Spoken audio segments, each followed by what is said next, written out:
الحمدللہ الحمدللہ رب العالمین والصلاة والسلام علی رسولہ الکریم وعلی آلہ واصحابہ اجمعین وعلی کل من تبعہم بإحسان الی یوم الدین۔ اللہ جل جلالہ کا کس زبان سے شکر ادا کروں کہ ماشاءاللہ اس وقت 300 سے زیادہ کل تعداد 309 بچوں کے حفظ کی تکمیل کا یہ موقع ہے جو دارالعلوم کے دارالقرآن اور ہیرا فاؤنڈیشن اور بیت المکرم اور نانکواڑہ اور دارالعلوم کے ملحق مکاتب قرآنیہ میں قرآن کریم کی جو تعلیم ہو رہی ہے اس کے نتیجے میں اللہ تبارک و تعالی نے یہ 309 بچے مکمل قرآن کریم حفظ کر کے تیار ہوئے۔ اس نعمت پر اللہ تعالیٰ کا جتنا شکر ادا کیا جائے کم ہے۔ ہماری ساری بنیاد تو قرآن کریم ہے۔ اسلام کا آغاز ہی قرآن کریم سے ہوا، اقرأ بسم ربک الذی خلق سے ہوا۔ لہذا ہماری تعلیم کا کوئی بھی شعبہ ہو اس میں سب سے زیادہ افضل شعبہ وہ ہے جس میں قرآن کریم کی تعلیم ہو رہی ہو، وہ چاہے ناظرہ ہو یا حفظ ہو یا قرآن کریم کی تفسیر ہو اور تفسیر سے متعلق علوم ہوں، وہ سب ہمارا سب سے بڑا سرمایہ ہے۔ اللہ تبارک و تعالیٰ نے ان مدارس دینیہ کو ذریعہ بنایا قرآن کریم اور اس کے علوم کی حفاظت کا۔ ابھی آپ اندازہ لگائیں کہ ماشاءاللہ پاکستان کے اندر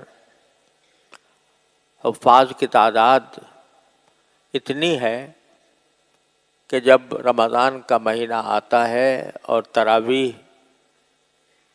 کے لیے امام کی ضرورت پیش آتی ہے تو کسی جگہ سے ہم نے یہ نہیں سنا کہ کوئی مسجد یہ اعلان کرتی ہو کہ ہمیں حافظ کی ضرورت ہے، کوئی حافظ ہمیں مہیا کیا جائے، بلکہ حافظ ڈھونڈتے پھرتے ہیں کہ ہمیں کہاں سنانے کی جگہ ملے۔ یہ سارا فیض کہاں سے آ رہا ہے؟ کسی اسکول سے، کسی کالج سے، کسی یونیورسٹی سے، کسی عصری تعلیمی ادارے سے۔ جو کچھ ہے اللہ تبارک و تعالیٰ انہی چھوٹے موٹے مکاتب اور مدارس سے کام لے رہے ہیں، اور اتنی بڑی تعداد حفاظ کی پیدا ہو رہی ہے۔ اور حقیقت یہ ہے کہ اللہ تعالیٰ نے اپنے ذمے لیا تھا قرآن کریم کی حفاظت کا کام، اور اپنا معجزہ یہ دکھایا کہ یہ ذمہ داری چھوٹے چھوٹے بچوں سے ادا کروائی ہے۔ ایسے ایسے چھوٹے چھوٹے بچوں سے ادا کروائی ہے کہ جو عقل حیران ہوتی ہے لوگوں کی۔ دوسرے لوگ جب یہ تصور کریں کہ یہ 10 سال کا بچہ، یہ 12 سال کا بچہ پورا قرآن اپنے سینے میں لیے ہوئے ہے، تو ان کی عقل میں یہ بات نہیں آتی کہ جس کا ایک لفظ یہ سمجھتا نہیں ہے اور اس کو اس نے یاد کر رکھا ہے۔ اللہ تعالیٰ نے اپنے کتاب کا معجزہ یہ کھلی آنکھوں دکھایا دنیا کو۔ تو اللہ تعالیٰ کا فضل و کرم ہے، دارالعلوم کے اندر قرآن کریم کی ہر سطح پر تعلیم کا انتظام اللہ تعالیٰ نے کروایا ہوا ہے، اور دل یہ چاہتا تھا کہ چونکہ قرآن کریم ہی ہماری اصل اور بنیاد ہے، اس لیے ہماری قرآن کریم کی تعلیم کا معیار بہتر سے بہتر ہو، اور اس میں خاص طور پر قرآن صرف پڑھ لینا نہیں ہے، بلکہ قرآن کو اس طرح پڑھنا ہے جس طرح وہ نازل ہوا تھا۔ قرآن کریم فرماتا ہے، نبی کریم سرورد عالم صلی اللہ علیہ وسلم کے سے فرماتا ہے کہ فَإِذَا قَرَأْنَاهُ فَاتَّبِعْ قُرْآنَهُ، کہ جب ہم پڑھیں، یعنی ہمارا فرشتہ پڑھے آپ کے سامنے، تو آپ اس کے پڑھنے کے طریقے کی پیروی کریں، جس کا معنی یہ کہ صرف پڑھ لینا کافی نہیں ہے، بلکہ پڑھنا بھی اس طرح جس طرح جبریل امین علیہ السلام نے پڑھا تھا۔ اور اس کے لیے اللہ تبارک و تعالیٰ نے اس امت میں ایک ایسا علم ایجاد کیا کہ جس کی کوئی نظیر دنیا میں موجود نہیں ہے، اور وہ ہے علم تجوید، کہ علم تجوید کے ذریعے منضبط کر دیا کہ قرآن کریم کو پڑھنے کا طریقہ کیا ہونا چاہیے۔ اس تجوید کا علم اس کی کسی زبان میں کوئی نظیر نہیں ہے جو اللہ تعالیٰ نے اس امت کے اندر پیدا کیا۔ تو دل یہ چاہتا تھا کہ ہمارے ہاں سے جو حفاظ پڑھیں یا ناظرہ قرآن کریم پڑھیں، ان کو تجوید کے اندر بھی اس کے اندر کمال حاصل ہو، اور پوری تجوید کے ساتھ پڑھنے کو اپنا تو امتیاز بنائیں۔ لیکن ہوتا یہ تھا کہ ایک استاد کے پاس 40 طالب علم پڑھ رہے ہیں حفظ یا ناظرہ، تو کسی اس استاد کو اتنی بات کا یہ موقع نہیں ملتا تھا کہ ایک ایک بچے کے اوپر اپنی توجہ مرکوز کرے، تو یہ ایک بہت بڑی رکاوٹ تھی۔ الحمدللہ ثم الحمدللہ اب دارالقرآن کے اندر اللہ تعالیٰ مولانا عمران اشرف صاحب کو اللہ تعالیٰ ان کو جزائے خیر عطا فرمائے کہ انہوں نے اس بات پر خصوصی توجہ کی کہ اساتذہ کی تعداد اور طلبہ کی تعداد میں ایک مناسب توازن باقی رہے، اور استاد کو موقع ملے کہ وہ اس ہر ایک بچے پر انفرادی طور سے توجہ کرے، اور ساتھ ہی تجوید کا اہتمام کرنے کے لیے ماشاءاللہ ہمارے جو اساتذہ ہیں، قاری حبیب الرحمن صاحب، قاری شکیل صاحب اور قاری عثمان عزیز صاحب، ان لوگوں کو خاص طور پر اس بات کے اوپر مقرر کیا کہ تاکہ وہ ہر استاذ کو یہ دیکھیں کہ وہ تجوید کے ساتھ بچے کو پڑھا رہے ہیں۔ اسی طرح الحمدللہ ہیرا فاؤنڈیشن میں بھی جو حفظ کا شعبہ ہے، اس کے اندر بھی الحمدللہ یہی اساتذہ کرام بہت محنت کے ساتھ بچوں کو قرآن کریم تجوید کے ساتھ پڑھاتے ہیں، اور تجوید کے اندر بھی اچھے عربی لہجے کی بھی مشق کرائی جا رہی ہے۔ اور ابھی آپ نے دیکھا ماشاءاللہ ایمان صلی اللہ علیہ وسلم نے تلاوت کی، اور سارے بچوں نے ان کے ساتھ مل کر تلاوت کی الحمدللہ۔ اس کو سن کر دل بہت خوش ہوا کہ اس تلاوت میں تجوید کے تمام قواعد کی بھی اور اس کے بہترین لہجے کی بھی نمائندگی موجود تھی۔ اللہ تعالیٰ کر دے کہ یہ سارے طلباء اسی طریقے سے اہتمام کے ساتھ وہ کریں۔ اب الحمدللہ ہمارے ہاں مدرسۃ البنات میں بھی حفظ کا شعبہ اس سال قائم کیا گیا ہے۔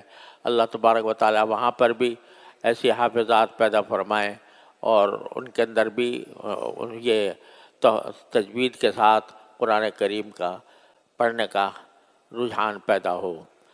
بہت اس وقت دل مسرور ہے کہ اتنی بڑی تعداد الحمدللہ حفظ قرآن کی تکمیل کر رہی ہے، اور ساتھ ہی اس سے ان حضرات کو بھی متوجہ ہونا چاہیے جو اپنے بچوں کو تعلیم دلانے کا آغاز کر رہے ہیں کہ وہ بچوں کو قرآن کریم حافظ بنانے، قرآن کریم کو اچھے تجوید کے ساتھ پڑھنے اور پڑھانے اور اس کی تربیت کا اہتمام کریں۔ میں ان سارے بچوں کو اور ان کے والدین کو، ان کے گھر والوں کو اور ان کے اساتذہ کرام اور معلمات کو میں خراج تحسین پیش کرتا ہوں، مبارکباد پیش کرتا ہوں کہ اللہ تبارک و تعالیٰ نے ان سے بڑا عظیم کام لیا اور اللہ تبارک و تعالیٰ نے ان کے ذریعے اتنے حفاظ پیدا فرمائے۔ اللہ تبارک و تعالیٰ اپنے فضل و کرم سے اس میں ترقی عطا فرمائے اور ہمیں قرآن کریم کے حقوق ادا کرنے کی پوری توفیق عطا فرمائے۔ بس اس طرح اسی طرح کا ایک پروگرام مدرسۃ البنات میں بھی ہے، وہاں پہ بھی الحمدللہ 58 بچے ہیں، وہ بھی ہے مدرسۃ البنات میں ماشاءاللہ، ہاں وہ وہاں پر بھی 58 بچیاں ہیرا فاؤنڈیشن کی میں جنہوں نے حفظ کیا ہے، وہ 58 بچیاں بھی اس وقت اسی نظم میں شریک ہیں، اور وہاں پر بھی مدرسۃ البنات میں اس کا اہتمام ہو رہا ہے۔ ان کو بھی، ان طالبات کو بھی، ان کی معلمات کو بھی اور ان کے تمام رشتہ داروں کو بھی میں مبارکباد پیش کرتا ہوں۔ اللہ تبارک و تعالیٰ نے، یہ حدیث میں آتا ہے کہ جو والدین اپنے بچے کو قرآن کریم حفظ کراتے ہیں تو آخرت میں اللہ تعالیٰ ان کو ایک تاج پہنائیں گے۔ اور ایک حدیث میں یہ بھی ہے کہ جو بچہ حفظ کر لیتا ہے تو اس کو اللہ تبارک و تعالیٰ اس کے گھر والوں میں سے 10 آدمیوں کی وہ سفارش کر سکتا ہے، ایک بچہ، بشرطے کہ وہ قرآن کریم کو حفظ کر کے یاد بھی رکھے اور اس قرآن کریم کے تقاضوں پر عمل بھی کرتا رہے۔ لیکن ساتھ ہی وعید بھی ہے کہ بہت سخت وعید ہے اس شخص کے لیے کہ جو قرآن کریم کو یاد کرے اور قرآن کریم کو یاد کرنے کے بعد اس کے تقاضوں پر عمل نہ کرے، اور اللہ بچائے اس کے لیے بڑی شدید وعید بھی ہے۔ تو اللہ تبارک و تعالیٰ اس وعید سے تمام بچوں اور بچیوں کو محفوظ رکھے اور قرآن کریم کو یاد رکھنے اور اس کو تجوید کے ساتھ محفوظ رکھنے کا اللہ تعالیٰ ان کے دلوں میں اہتمام پیدا فرمائے، اور پھر اس کے ساتھ اس میں ان کو اس کے تقاضوں پر بھی عمل کرنے کی توفیق عطا فرمائے۔ اب کوئی اور بات تو نہیں ہے؟ دعا کر لیں۔ اللہم صلی علی سیدنا محمد وعلی آل سیدنا محمد کما صلیت علی ابراہیم وعلی آل ابراہیم انک حمید مجید۔ ربنا ظلمنا انفسنا وان لم تغفر لنا وترحمنا لنکونن من الخاسرین۔ ربنا آتنا فی الدنیا حسنۃ وفی الآخرۃ حسنۃ وقنا عذاب النار۔ اللہم آنس وحشتنا فی قبورنا، اللہم ارحمنا بالقرآن العظیم، اللہم ذکرنا منہ ما نسینا وعلمنا منہ ما جہلنا وارزقنا تلاوتہ آناء اللیل وآناء النہار واجعلہ لنا حجۃ یا رب العالمین، واجعلہ لنا حجۃ یا رب العالمین۔ اللہم یا ارحم الراحمین انفعنا بما علمتنا وعلمنا ما ينفعنا۔ اللہم اجعل القرآن العظیم ربیع قلوبنا وجلاء احزاننا وذہاب ہمومنا۔ اللہم انا نسألک ان تخلطہ بلحومنا ودمائنا واسماعنا وابصارنا وتستعمل به اجسادنا۔ یا اللہ اپنے رحمت سے ہمارے تمام گناہوں کو معاف فرما۔ یا اللہ جن بچوں کو آپ نے حفظ قرآن کی نعمت سے سرفراز فرمایا، یا اللہ ان کی دین و دنیا میں ان کو دنیا کے صلاح و فلاح عطا فرما۔ قرآن کریم کے انوار و برکات سے ان کی زندگی کو منور فرما۔ یا اللہ اپنے رحمت سے ان بچوں کو اور ان کے والدین کو بہترین جزا دنیا آخرت میں عطا فرما۔ یا اللہ جن اساتذہ اور معلمات نے ان کی تعلیم و تربیت میں حصہ لیا، یا اللہ اپنے رحمت سے، اپنے فضل و کرم سے ان کو بہترین جزا دنیا و آخرت میں عطا فرما۔ یا اللہ ہمیں قرآن کریم کی قدر پہچاننے کی توفیق عطا فرما۔ یا اللہ اس کی تلاوت کی، اس کے اوپر اس کو سمجھنے کی، اس پر عمل کرنے کی اور اس کو دوسروں تک پہنچانے کی توفیق عطا فرما۔ یا اللہ تمام حاضرین اور حاضرات کو ان کے تمام جائز مقاصد میں کامیابی عطا فرما۔ یا اللہ تمام حاضرین اور حاضرات کو ان کے تمام جائز مقاصد میں کامیابی عطا فرما۔ وصلی اللہ تعالی علی خیر خلقہ سیدنا مولانا محمد وعلی آلہ واصحابہ اجمعین، آمین برحمتک یا رب۔